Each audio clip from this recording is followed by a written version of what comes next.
तो देखिए जो हमारी पिछली क्लास थी उसके अंदर में आपने डिफ्रैक्शन के बारे में बहुत अच्छे से पढ़ा था कि क्या क्या हमारे पास में केसेस बनते हैं कि वो डार्क फ्रिंज बनाएगा या फिर हमारे पास में एक ब्राइट फ्रिंज बनेगी, ठीक है। और डिफ्रैक्शन के बारे में हमने ये भी जाना था कि डिफ्रैक्शन हम तब बोलते हैं कि जब हमारे पास में जो शैडो होती है वो छोटी हो जाती है या फिर हम किसी ओपनिंग की बात करते हैं तो बढ़ती हुई चली जाती है। उसके सारे केसेस आप लोगों ने देखे, क्या हमारे पास में सेंट्रल ब्राइट होती है, कब उसका डार्क बनेगा, कब उसका हमारे पास में ब्राइट बनता चलेगा, ठीक है। उसी को जोड़ते हुए आज थोड़ा सा हम आगे बढ़ने की कोशिश करते हैं और लास्ट के दो चार टॉपिक हमारे पास में बचे हैं जहां से आपके एग्जाम में क्वेश्चन बनते हैं। पहला मेरे पास में टॉपिक आता है पोलराइजेशन। देखिए पोलराइजेशन के बारे में आप सब लोगों ने अपने स्कूल लेवल पर पढ़ा होगा। इसके बारे में पोलराइजेशन होता क्या है, ठीक है। पोलराइजेशन का मतलब होता है कि जो हमारे पास में लाइट आ रही है, अभी आपकी आंखों के अंदर में जो लाइट आ रही होगी, तो जो लाइट होती है वो किस तरह की होती है, यानी कि वो एक ईएम वेव टाइप में होती है। और वेव हम किसको डिफाइन करते हैं, जिसके अंदर में कभी कम हो रही वैल्यू, कभी ज्यादा हो रही वैल्यू। जैसे आप लोग पानी देखते हैं कि जब समुद्र के अंदर में पानी चल रहा होता है, जब लहरें उठती हैं कभी ज्यादा उठेंगी कभी कम हो जाएंगी, यानी उसका क्या हो रहा है, एम्पलीट्यूड कम या ज्यादा होता जा रहा है,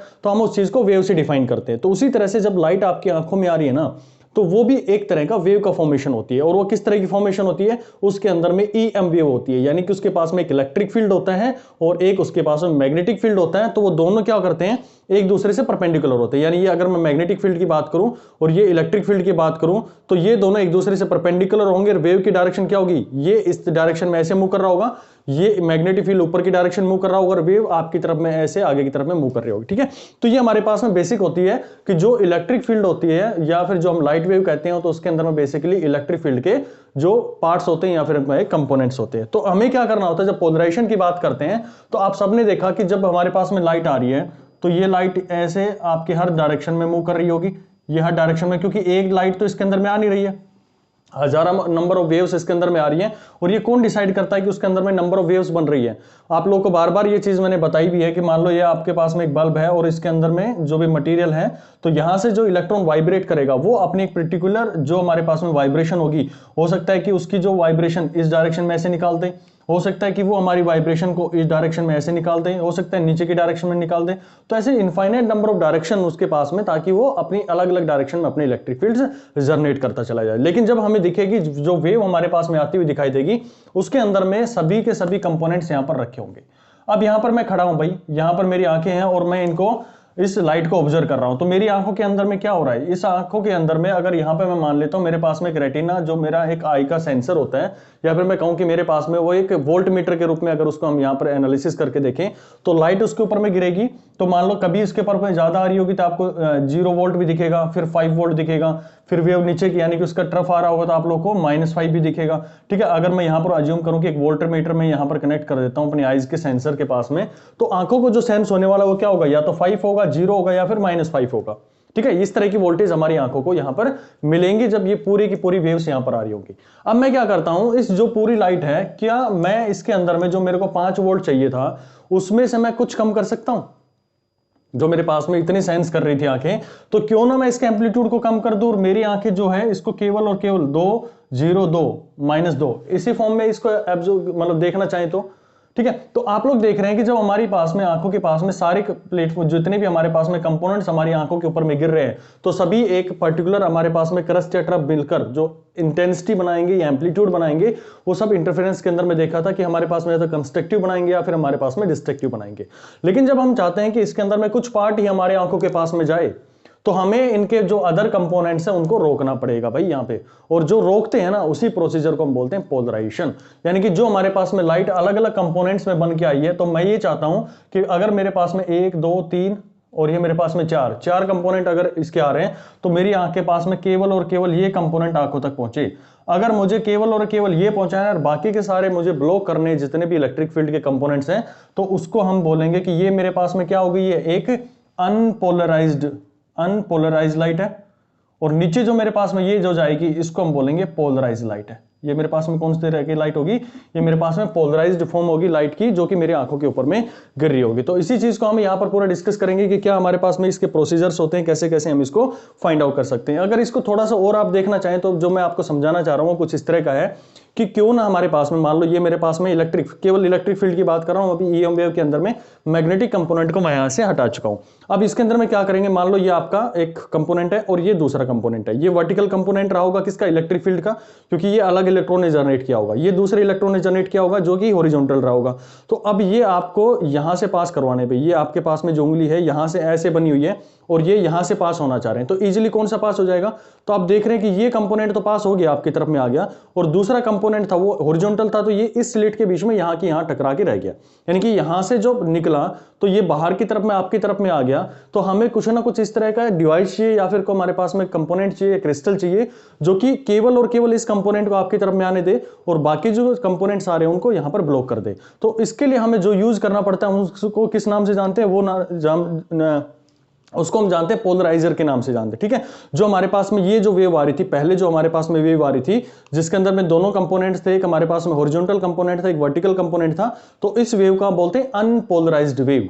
और जब इसका एक कंपोनेंट यहां पर हम रोक देते हैं और केवल आपके पास में ये कंपोनेंट आपकी आंखों की तरफ में पहुंच रहा है, तो इसको हम कहेंगे कि हमारे पास में कौन सी वेव बन गई है, this is known as polarised wave बन गई है भाई। ठीक है, तो ये कैसे हम इसको डिफाइन करते हैं, कैसे कैसे इसकी कैलकुलेशंस करते हैं और क्या क्या इसके मेन पॉइंट्स हैं जो आप लोगों को ध्यान में रखने होते हैं, जो आपके एग्जाम पॉइंट ऑफ व्यू से इंपॉर्टेंट होते हैं। ठीक है, उस चीज को हम यहां पर डिस्कस करते हैं। ये आप लोगों को समझ आए कि क्या पोलराइजेशन होता है, यानी कि लाइट के कुछ कंपोनेंट्स को हम ब्लॉक कर देते हैं और कुछ कंपोनेंट जो है जो हमारे पास में रिक्वायर्ड होते हैं वही वहां से पास हो, तो वो पोलराइजेशन होता है। देखो ये मेरे पास में वेव आई, यहां से वेव आ रही है भाई, ये इलेक्ट्रिक फील्ड अपना यहां से जनरेट करते हुए आ रही है। ठीक है, ये इसका इलेक्ट्रिक फील्ड है, हर डायरेक्शन के अंदर में हुआ। यहां पर मैं कोई एक क्रिस्टल रख देता हूं, ये मैंने क्रिस्टल रख दिया। जब यहां से पास होगा तो यहां से जब पास होकर जाएगी लाइट, तो मेरे पास में केवल और केवल ये कंपोनेंट मिलेगा जो वर्टिकल है। ये मेरे पास में वर्टिकल कंपोनेंट मिला, ये vertical component, vertical component, vertical component. तो ये मेरे पास में जो वेव आई थी इसको मैंने बोल दिया कि ये मेरे पास में किस तरह की वेव है, ये मेरे पास में अनपोलराइज्ड लाइट है। अनपोलराइज्ड लाइट है, या फिर मैं, क्योंकि हम लाइट की बात कर रहे हैं तो मैं लाइट को यहां पर यूज करके चल रहा हूं, और जब यहां पर इसकी बात करेंगे तो ये मेरे पास में क्या हो गया, पोलराइज्ड लाइट हो गया भाई। अब बात करें कि कौन सा क्रिस्टल यहां पे रखना है या कौन सा मटेरियल मेरे को रखना है, तो इसका नाम दिया जाता है टर्मोलिन क्रिस्टल के नाम से जानता है, TOURMALINE, टर्मोलिन। टर्मोलिन इसकी क्या है, मेरे पास में जो क्रिस्टल होता है उसके पास में एक प्रॉपर्टी होती है कि जब लाइट यहां पर हमारे पास में इंसिडेंट हो रही है, किस फॉर्म में, अनपोलराइज्ड लाइट आती है, तो इस क्रिस्टल के अंदर से पास होगी तो मेरे पास में जो यहां पर मिलने वाली है पोलराइज्ड लाइट मिलेगी, केवल और केवल एक कंपोनेंट यहां पर मेरे को मिलने वाला है। अब मुझे कैसे पता चलेगा कि भाई ये जो लाइट यहां से आई है उसके अंदर में पोलराइजेशन हुआ है या नहीं हुआ है। ठीक है, तो ये जो मेरे पास में दिया गया है इसको मैं किस नाम से जानता हूं, ये मेरे पास में बोला जाएगा पोलराइजर, बोला जाएगा POL, पोलराइजर के नाम से आप इसको जानेंगे। ठीक है, अब देखो इसको हम कैसे वेरीफाई करेंगे कि हमारे पास में जो लाइट आई है वो पोलराइज्ड है या नहीं है। तो ये सेम प्रोसेस यहां पर दोबारा करते हैं, हल्के जल्दी से इसको करके दिखा देते हैं। ये लाइट आपके पास में यहां से गई और यहां पर जो इंसिडेंट इसके बाहर जो निकल रही है वो कुछ इस तरह से निकल रही है। ठीक है, अब क्या करो आप लोग यहां पर दोबारा से इस पॉइंट के ऊपर में एक दोबारा से क्या लगा दो, पोलराइजर लगा दो भाई। अब पोलराइजर का काम क्या है, वो तो केवल और केवल एक डायरेक्शन को इससे पास होने देगा। ये तो चीज मैंने समझाई आप लोग को कि वो केवल और केवल एक डायरेक्शन की जो हमारे पास में वेव होंगी उन्हीं को यहां से पास होने देगा। उसी तरह की जो लाइट की हमारी ईएम वेव होगी, इलेक्ट्रिक फील्ड होगा, उसको पास करेगा। यानी कि अगर ये वेव मेरे पास में जो मेरे पास में रखा हुआ है, जो पोलराइजर रखा हुआ है कुछ इस तरह का, अगर मैं यहां पर इसको ऐसे रखे हुए हूं तो जो लाइट आ रही होगी वो इससे पास होगी, यहां से बाहर आ गई होगी मेरे पास में। तब मैं देख रहा हूं कि मेरे पास में वेव, भाई ये ऐसे रखा था तो ये यहां पर ऐसे कैसे मेरे पास में वेव बाहर निकल कर आ गई है। अब मैंने सोचा नहीं हो सकता है कि इसके अंदर में दूसरी भी वेव आ रही हो, तो मैं ये जो मेरे पास में एनालाइजर था, इसको जो भी मैंने रखा है यहां पर क्रिस्टल, अभी बात करेंगे उसको क्या नाम देंगे, इसको मैंने ऐसे टेढ़ा रख दिया। अगर मैं इसका एक्सिस को टेढ़ा कर रहा हूं तो भाई ये वाली तो ब्लॉक कर देना चाहिए इसको, जैसे मैंने उंगली की ऐसे बात करी थी ना, तो ऐसे अब इसको ऐसे कर दूं तो मैं, तो जो आपकी हॉरिजॉन्टल थी वो तो इसके अंदर से पास हो जाएंगी और जो वर्टिकल आ रही थी पहले वो ब्लॉक हो जाएंगी। पहले केस में क्या था, हॉरिजॉन्टल ब्लॉक हो रहा था और वर्टिकल आपकी तरफ में आ रही थी। अब मैंने इस पोलराइजर को ऐसे कर दिया तो ये क्या हुआ, ये वेव तो ब्लॉक कर देगा और जो हॉरिजॉन्टल आ रही थी वो आपकी तरफ में आ जाएंगी। अगर मैं ऐसा करता हूं और इसको थोड़ा सा एंगल चेंज करके हम देखते हैं तो हम देखते हैं कि यहां पर कोई भी अदर वेव बाहर नहीं आई है, केवल और केवल यहां पर जो भी हमारे पास में वैल्यू मिलेगी दैट विल बी 0। तो हम कह सकते हैं कि यहां से जो बाहर निकल रही है वो यही वेव रही है, यानी कि उसके अंदर में कोई भी दूसरा कंपोनेंट नहीं रहा है। तो ये भी कह सकते हो आप लोग यहां पर कि जो वेव थी मेरे पास में वो कंप्लीटली क्या हो गई है, यहां पर मेरे पास में पोलराइज्ड हो गई है। क्योंकि ये जो मैंने यहां पर यूज किया है इसको एनालिसिस करने के लिए मैंने यूज किया, तो इसको क्या नाम दे दिया जाता है, इसको नाम दे दिया जाता है एनालाइजर के नाम से हम जानते हैं भाई, ठीक है। तो ये भाई पूरी कहानी थी कि पोलराइजेशन कैसे होता है, पोलराइजेशन की क्या क्या थ्योरी है, वो सारी आप लोगों को यहाँ पर मैंने कवर करवा दी है। अब इसके न्यूमेरिकल पोर्शन पर चलते हैं कि न्यूमेरिकल कहाँ से आप लोगों के पास में बनते हैं, कि जो लाइट हमारे पास में आई है उसकी कितनी इंटेंसिटी हमारे पास में आएगी और कितना कैसे कैसे हम उसकी कैलकुलेट करके चलेंगे, ठीक है। तो अब मान लो मेरे पास में जो लाइट आ रही थी यहाँ पर, इसको मेरा अब कर दो भाई। अब जो पोलराइज्ड लाइट है मैं सिर्फ और सिर्फ उसके बारे में बात करूंगा आप लोगों के साथ में, जो मेरे पास में पोलराइज्ड वेव है उसके लिए ही हम यहाँ पर इसको पूरे डिस्कस करेंगे, और जो ये बाद में मैंने आप लोगों को सिनेरियो बताया इसी को मैं यूज करते हुए चलूंगा। तो आप लोगों को यहाँ पर जो पोलराइज्ड वेव होगी उसके बारे में बात करते हैं कि अगर मैंने उस पोलराइज्ड वेव के आगे भी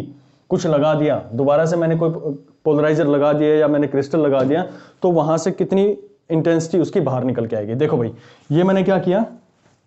यहां पर मैंने ये एक वेव थी जो कि पोलराइज्ड हो चुकी है, ये पोलराइज्ड वेव मेरे पास में आ रही है। अब जो मेरे पास में एनालाइजर था, जो एनालाइजर मैंने रखा हुआ था या पोलराइजर मैंने रखा हुआ है, उसको मैंने पहले तो अगर मैं इसको वर्टिकल रख देता हूं, ऐसे वर्टिकली मैंने रख दिया, तो आप देखते हैं कि यहाँ पे जितनी भी लाइट थी वो एज इट इज जितनी इंटेंसिटी थी सारी की सारी आ गई है। अगर मैं इसकी इंटेंसिटी जो पूरी मेरे पास में इसकी इंटेंसिटी यानी कि एम्पलीट्यूड, इंटेंसिटी को आप कैसे लिखते हैं, intensity is given as amplitude square, directly proportional to amplitude square होती है ना। तो इसका मैं मान लेता हूं कि मेरे पास में एम्पलीट्यूड रहा है वो ए रहा है,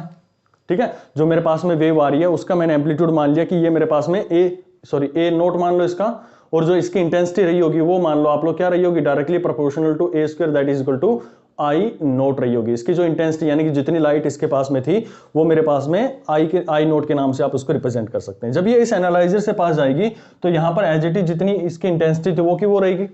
लेकिन अगर मैंने ये जो पोलराइजर रख दिया है यहां पर, इसको मैं थोड़ा सा टिल्ट कर देता हूं इसकी बेसिक पोजीशन से, और इसका एक्सिस जो पहले कभी इस पॉइंट पर हुआ करता था ऐसे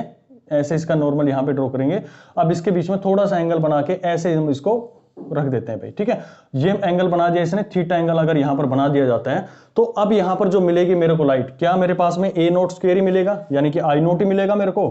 या उससे कम मिलेगी। तो आंसर इज कि यहां पर जो मेरे पास में इंटेंसिटी मिलने वाली है ना, उसका एम्पलीट्यूड मेरे पास में क्या हो जाएगा, कम हो जाएगा। निकलेगी तो अभी भी, लेकिन वहां पे क्या होगा, थोड़ा सा कम हो जाएगा। यानी कि जो मेरे पास में एनालाइजर ऐसे रखा हुआ था उसको मैंने थोड़ा सा टिल्ट कर दिया, तो जो वेव मेरे पास में वर्टिकल आ रही थी उसका कुछ कंपोनेंट यहां से आएगा और बाकी ऊपर ऊपर के उसके कट जाएंगे, उसके अंदर में जो पार्ट रहा होगा तो कुछ हिस्सा इसके पास में पहुंच रहा होगा। तो ये इक्वल है भाई सारे ना, ये सारे इक्वल आप इसके अंदर पुट करो। तो जो नई यहां पर इंटेंसिटी बनी है इसको हम नाम दे देते हैं आई,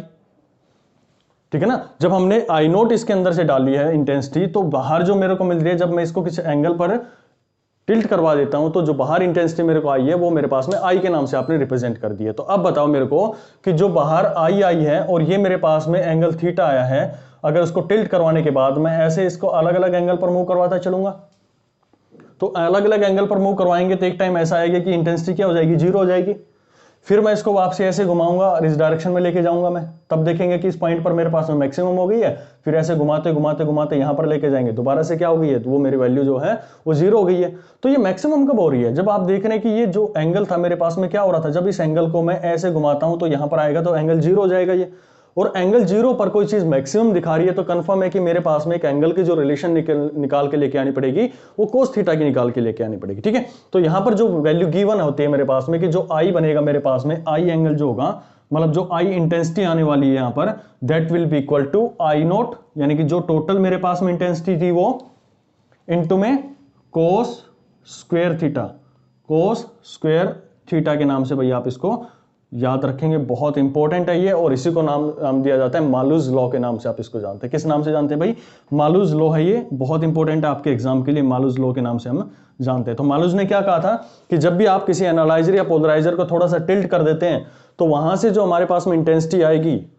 तो कुछ तो इंटेंसिटी तब भी आएगी, यानी कि प्रॉपरली टोटली ब्लॉक तो नहीं हो रही है ना। हम इसको जब हॉरिजॉन्टल कर देते हैं तब ब्लॉक होती है, क्योंकि ये जो हमारे पास में वर्टिकल कंपोनेंट था ये उस टाइम पे ब्लॉक हो जाता है। जब थोड़ा सा टिल्ट करते हैं तो कुछ हिस्सा इसका हमारे पास में क्या आ रहा है, बाहर आ रहा होगा,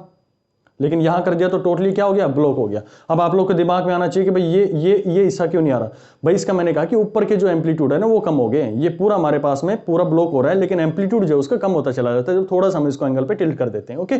तो यहां पर मेरे पास में जो वैल्यू आ रही है, यहां पर रिप्रेजेंट करने का तरीका है वो सारा हमारे पास में जो क्रिस्टल होता है ना, पोलराइजर होता है, उसके एक्सिस पे डिपेंड करता है कि कितनी रे को वहां पर वो आप लोगों के बाहर निकाल के दिखाएगा, ठीक है। ये सिर्फ रिप्रेजेंटेशन के लिए मैंने आपको यहाँ पर ऐसे दिखाया कि ये विंडो बनी हुई है आप लोग के पास में। ओके, तो आपने देखा कि भाई जो मेरे पास में लाइट आ रही है उसका एम्पलीट्यूड ए नोट है और जो बाहर आ रही होगी इसका एम्पलीट्यूड मैं क्या मान लूं, ए मेरे पास में रहेगा और इसकी इंटेंसिटी मेरे पास में आई रही होगी। क्या मैं इस रिलेशन को ऐसे भी लिख सकता हूं, इस रिलेशन को मैं ऐसे भी लिख सकता हूं, I divided by I naught that is equal to cos square theta, ये भी लिख सकते हैं। या फिर आप ये भी लिख सकते हैं कि cos theta will be equal to I divided by I naught इसका पूरे का रूट। और ये बार बार आप लोगों को देखने को मिलेगा अपने एग्जाम के अंदर में कि भाई मेरे पास में कोई भी वेव है, कोई भी मेरे पास में जो रे आ रही है, कोई भी इंसिडेंट हुई है पोलराइजर के अंदर में, तो मुझे ऐसे कितनी जो मेरे को इंटेंसिटी जो है उसका रेशियो एक पर्टिकुलर वैल्यू चाहिए, मतलब मुझे चाहिए कि इंटेंसिटी हाफ हो जाए, इंटेंसिटी 1/4 हो जाए, तो मुझे ये बताओ कि उसका एंगल कितना रहा होगा। चलो इसी के ऊपर मैं क्वेश्चन करके देखते हैं। मैं एक क्वेश्चन दिख रहा हूं आप लोगों के पास में कि मुझे ये बताओ, ये मेन तो हमारे पास में लो यही है, जो हमारे पास में मालूज लो है, उसी से मैंने ये सारी चीजें यहां पर रिलेट करके दिखाई है। मुझे ये बताओ, क्वेश्चन आप राइट डाउन करो कि मेरे को ये जो पोलराइजर है किस एंगल पर, यहां पर किस एंगल पर मुझे माउंट करना चाहिए कि जो इंटेंसिटी है 1/2 हो जाए, यानी कि हाफ इंटेंसिटी हो जाए। ठीक है, तो आप लोग के पास में ये बताओ कि जो पैरामीटर है वो इंटेंसिटी वाला कहां पर है भाई, इंटेंसिटी वाला पैरामीटर यहां पर रखा हुआ है ना, ये रखा हुआ है, या पर यहां से भी आप लोग जैसे भी आप लोग को जोन सा फॉर्मूला याद रखे वो रख सकते हैं, वहीं से सारी चीजें निकाल के लेके आए। तो यहां पर रखो इसकी वैल्यूज को आई बाई आई नोट, तो आई बाई आई नोट के अंदर में आप रखेंगे तो that will be equal to 1/2 हो जाए, यानी कि जो ओरिजिनल वो 2 है मेरे पास में, ये 2 आ रही है और उसका आधा हो जाए तो मतलब 1 हो जाए बाहर जो आ रही है, तो 1/2 का रेशियो आ गया ये, और इसके ऊपर में पूरा रूट लगाएंगे और that will be equal to cos theta, cos theta. तो थीटा की वैल्यू मेरे पास में क्या आ जाएगी, जब इसको पूरा सोल्व करेंगे theta will be equal to 1/√2 होती है, और 1/√2 की वैल्यू कितने पर होती है, 45 डिग्री पर होती है। तो अगर आप लोगों से ये पूछ लिया जाता है कि भाई यहाँ से जो इंटेंसिटी है वो उसकी हाफ हो जाए, तो आप लोग सीधा इंटेंसिटी वाले पैरामीटर में रखेंगे और आप लोग को मिला कि अगर मैं इसको 45 डिग्री पर टिल्ट कर देता हूँ तो मुझे जो इंटेंसिटी मिलेगी बाहर वो मिलने वाली है मेरे पास में 45 डिग्री मिलेगी। ठीक है, ये आप लोग के पास में इसका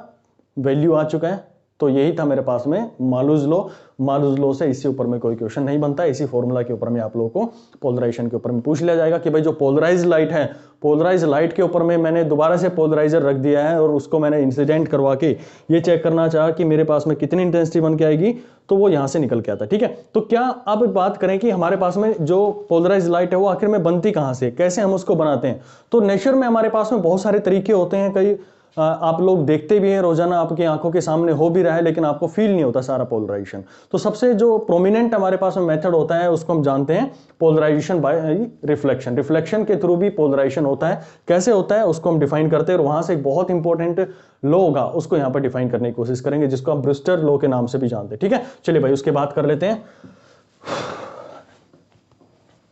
ब्रूस्टर लॉ देखो रिफ्लेक्शन के अंदर में होता क्या, जैसे हमारे पास में मैंने बात करी कि जो रे होगी हमारे पास इंसिडेंट होती है, जैसे रे डायग्राम के अंदर में आप लोग पढ़ते थे, रे ऑप्टिक्स के अंदर में पढ़ा था आप लोगों ने कि रे आती है और वो दो फॉर्म में चली जाती है, यानी कि हमारे पास में रे आई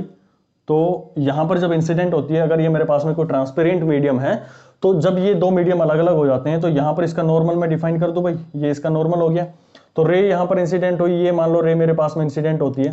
यहां से क्या होगी, कुछ हिस्सा तो इसका नीचे की साइड में चला जाएगा, अगर मेरे पास नीचे डेंसर मीडियम है तो रे इस डायरेक्शन में चली जाएगी, और कुछ हिस्सा होगा वो कहां चला जाएगा, यहां से रिफ्लेक्ट बैक होकर इस डायरेक्शन में चला जाएगा। ध्यान से सुनना भाई, इस पॉइंट को ध्यान से इनको समझने की कोशिश करना। अब जो मेरे पास में वेव है ना, ये जो रेडिएशन आ रही होगी ये तो आपने रे ऑप्टिक्स के थ्रू पढ़ लिया, लेकिन जब मैं इसको वेव ऑप्टिक्स के अंदर में बात करता हूं तो ये बेसिकली कॉम्बिनेशन रहा होगा इलेक्ट्रिक फील्ड और मैग्नेटिक फील्ड्स का।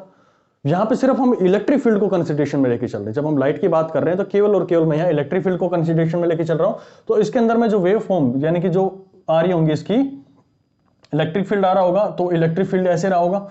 ठीक है, ये इलेक्ट्रिक फील्ड हो गया जो आप लोग को यहां पर दिख रहा है, और दूसरा जो इलेक्ट्रिक फील्ड रहा होगा ये तो ऐसे की डायरेक्शन में चल रहा है, ये ऐसे बढ़ रहा है, ऐसे बढ़ रहा है, और दूसरा जो इलेक्ट्रिक फील्ड आ रहा होगा वो कुछ ऐसे, यानी कि बोर्ड के अंदर में मैं ऐसे डिफाइन कर दूं तो ये नीचे की साइड में, ये अंदर की साइड में ऐसे चलता हुआ, ऐसे चलता हुआ नीचे की साइड में जा रहा होगा। तो उसको रिप्रेजेंट करने के लिए उसका आपको क्या दिख रहा है, पीछे की टिप ये दिख रहा है ना, पीछे का बैक साइड दिख रहा है, तो आप उसको ऐसे रिप्रेजेंट कर सकते हैं कि ये मेरे पास में क्या है, अंदर की साइड में ये मेरे पास में दूसरा इलेक्ट्रिक फील्ड है, या तो बाहर आ रहा है या फिर मेरे पास में अंदर जा रहा है, तो ऐसे हम उसको रिप्रेजेंट करते हैं। तो दो कंपोनेंट मैंने क्या कर दिए यहां पर रे के आप लोगों को शो कर दिए।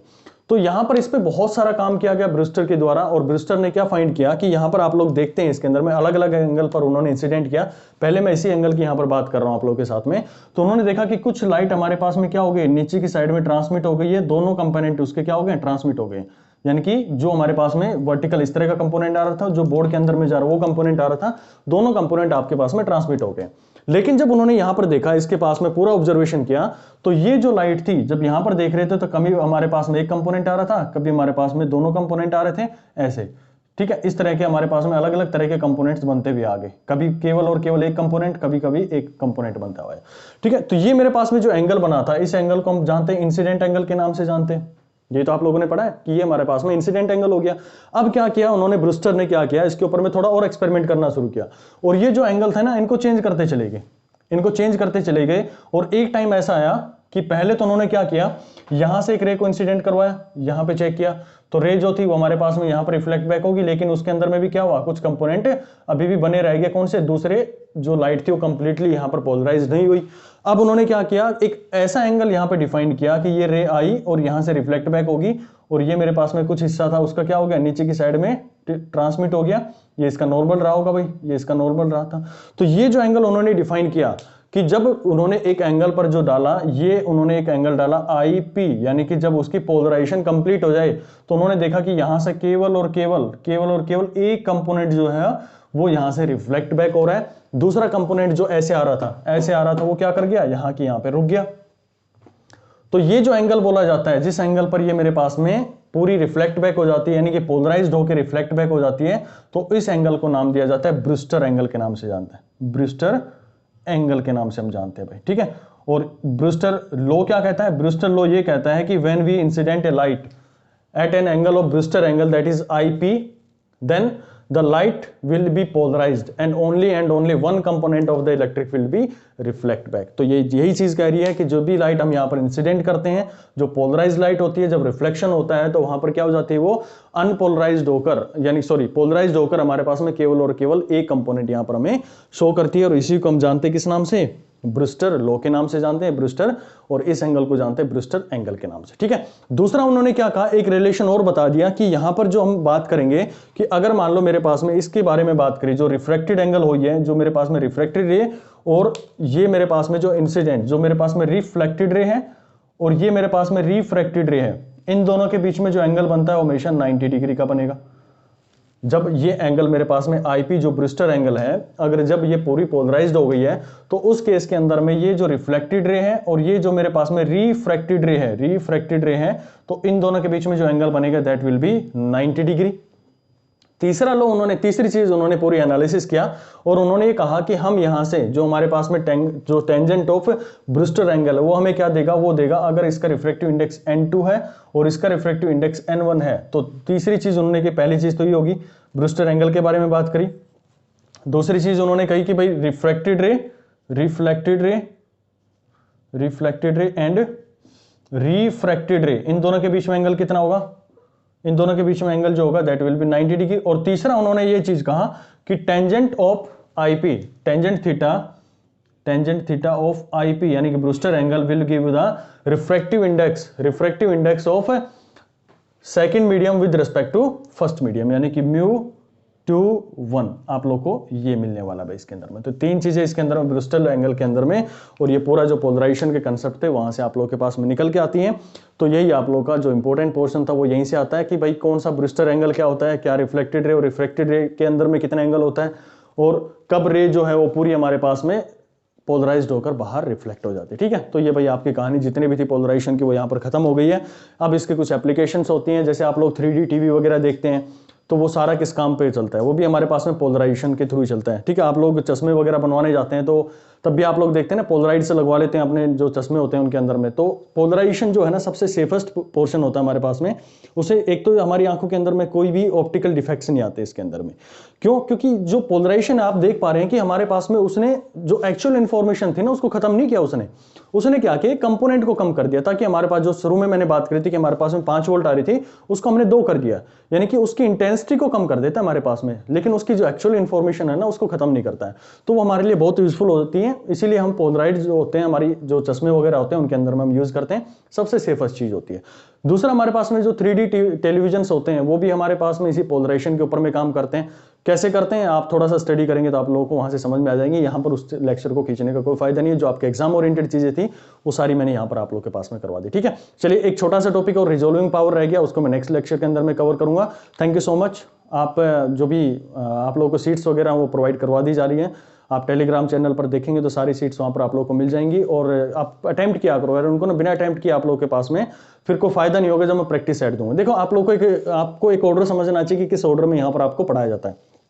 सबसे पहला मेरा जो मोटिव होता है वो आप लोगों को थ्योरी की क्लास देना होता है। थ्योरी की क्लास मैंने आप लोगों को करवा दी भाई। उसके बाद में क्या होता है, आप लोगों को थोड़े से न्यूमेरिकल्स करवाए जाते हैं। कैसे करवाए जाते हैं न्यूमेरिकल? डीपीपी पर आप लोगों को प्रोवाइड कर दी जाती है कि भाई आपने अपने हिसाब से जो लेक्चर आप लोगों को पढ़ाया गया है उसके अंदर से कितना हिसाब से आप लोगों ने अपने दिमाग के अंदर में एक तरीका बनाया हुआ कुछ कैसे मुझे अपने क्वेश्चन की अप्रोच करनी होती है। फिर वो अगर आप लोग पढ़ लेते हैं, डीपीपी कर लेते हैं, तो आप लोगों को एक सोल्यूशन प्रोवाइड करवाया जाता है जो हमारे देवाशीष सर हैं वो आप लोग को प्रोवाइड करते हैं उसका। ठीक है, वहां से भी अगर आप लोग के कंसेप्ट क्लियर नहीं होते हैं तो फिर हम आप लोगों को क्या देते हैं, प्रैक्टिस सेट देते हैं। तो प्रैक्टिस सेट तक पहुंचते पहुंचते आपके इतनी क्लैरिटी आ जाती है कि आपके जब क्वेश्चन अटेम्प्ट करोगे तो आपका जो टाइम सेव होगा वो वहां पर आप इजीली कर पाते हैं। ठीक है, तो ये आपको इसी ऑर्डर में अगर पढ़ते रहोगे ना तो मजा आएगा। और ये बार बार आप चीजें ये कहते हैं ना कि भाई मेरे को प्रैक्टिस सेट कहां से करें, 200 क्वेश्चन है, 400 क्वेश्चन। भाई अगर आपको सिलेक्शन चाहिए ना तो 200 क्वेश्चन या 400 क्वेश्चन जितने भी दिए जाते हैं, आप जितने आप उसके अंदर में मैक्सिमम अटेम्प्ट कर सकते हैं उतने करने की कोशिश कीजिएगा। ठीक है, कोई भी जिंदगी के अंदर में किसी भी चीज का कोई शॉर्टकट नहीं होता है, हमेशा आपको लॉन्ग कट मेथड से ही चलना पड़ेगा।